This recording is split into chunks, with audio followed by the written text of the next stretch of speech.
Hello বন্ধুরা, চলে এসেছে আবার নতুন একটি ব্লগ নিয়ে।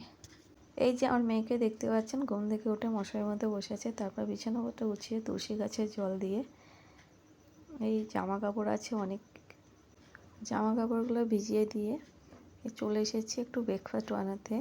নুডলস রান্না করব। এই যে মেয়ের জন্য একটু তুলে নিলাম, ওই মশলাপাতি দিয়ে খেতে পারে না, তাই আগে থেকে ওকে তুলে দিলাম। যে আমাদের নুডলসটা হয়ে গেছে, রেডি করে নিয়েছি।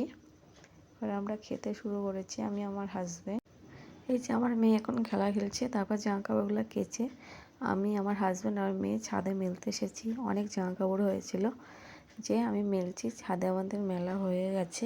এবার নিচে গিয়ে স্নানটা করে আমরা আবার দুপুরে রান্না করব। এবার খাওয়া দাওয়া করে আবার ছাদে এসেছে জামা কাপড় নিতে। এরপর আমার মেয়ের নাচের ক্লাস আছে। এই যে ও রেডি হচ্ছে, ওর বাবা রেডি করে দিয়েছে ওকে। এই যে আমরা যাচ্ছি, এখন অটো ধরবো। অটো থেকে নেমে 5 মিনিট হেঁটে যেতে হয় যেখানে নাচ শেখে। এই যে আমরা চলে এসেছি। আমার মেয়ে নাচ শিখছে এখন। ওর মতন অনেক বাচ্চা আছে, ওদের সাথে শেখে। যে অনেক দিন পর এসেছে, তাই ওর খুব ভালো লাগছে। মেয়ে নাচের ক্লাস শেষ, এবার আমরা বাড়ি ফিরছি। পুকুরটা দেখে আমার মেয়ে খুব খুশি হয়েছে, বলছে কত জল। এবার আমরা অটোয় চড়বো।